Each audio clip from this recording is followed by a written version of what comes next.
All right, so recently on July 18th, this came out. LSI is being bought out by Extra Space Storage, EXR. And the reason I wanted to talk about this is because these were my two favorite self-storage REITs. I slightly preferred EXR, and again, you can go back and watch my video about that if you wanted to get into that. But LSI is no more, right? So they're merging, or they're being bought out by EXR. And the exact details are in the article here. They will get, what is the exact number here? 0.895 shares per, so not quite one for one.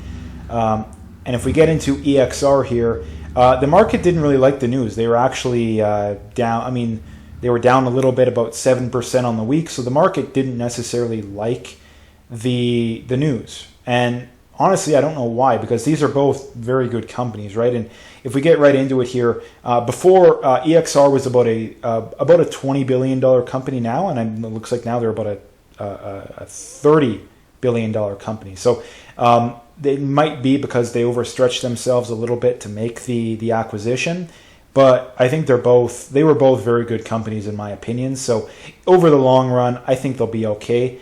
If we get into the details here a little bit more, current dividend yield 2.77%. They are basically at their 52-week low of 140. They're currently at about 146. So again, I think this company has a lot of room left to grow still, and I think the market will absorb this, and it will get over it, in my opinion. If we look at this company compared to the S&P, they've always outperformed it over the long run. If we go back 5 years here, they're actually about the same. But again, they were down about 7% this week. If we go back all time, again, it's not even close, right? I mean, looks like they came out in about 2004. Again, they're up 1,000%, over 1,000%. The S&P about 303. So easily beating it over the long runs. And again, that's not including the dividends. So let's dig a little bit deeper here. The forward dividend is actually below the 5-year average. If we look at analysts are bullish. The growth is solid, right? I mean, it's not great, but it's solid. The profitability is where this company shines. Again, very, very, very good profitability. And that's why I think they'll be okay over the long run, because they're just so profitable. Management's doing a good job. If we look at the valuation, the 5-year average is 20.84 on the price to FFO. It is currently 16.32. So that's why I think it's a good buy where it's at right now. Again, obviously, my opinion, do your own due diligence. If we look at the FFO growth over time too from this company, it's very, very good. Let's just check that out. I guess I'm in the wrong tab here. It's going to be under the income statement, I believe. Yeah, there we go. So again, very, very nice growth over time, right? I mean, if we look 10 years ago, 271, now they're at 1.24 billion. So again, and not only that, they've grown it literally every year. It looks like since basically 2008, where 2009 was their last down year. So every single year for about 15 years now, which is very, very nice to see. Again, another reason why I really like this company is the dividend. Again, it's not a very high dividend right now, but they are growing it nicely. They're growing it, again, 13.5% per year, right? 13.5% per year, which is very, very nice, right? That is a very, very nice dividend growth. Again, if you go back 10 years, you have over a 10% yield on cost, right? Which is very, very nice, right? So again, you hold this company for the next 10 years, you're going to have about a 10% yield on cost, which is very, very nice. Again, if we go back 10 years, like I said, with dividends, easily beating the S&P, actually over 100% more, about 150, 160% more. If we go back 5 years here, let's just see, just to dig a little bit deeper here.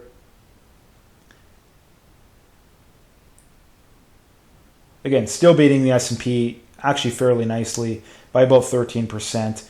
So again, that's another reason why. If we go into the free form and look at the valuation here, so they don't actually have price to FFO in here. So I will just go back. Overall, I think that this was over the long run. Like I said, I think they're going to do a good job. Over the short run, again, we might see quite a bit of volatility. A company like this, like I mentioned earlier, they've always outperformed the S&P over the long run. Will they do it to the degree that they have over the last 20 years, over the next 20 years? Probably not.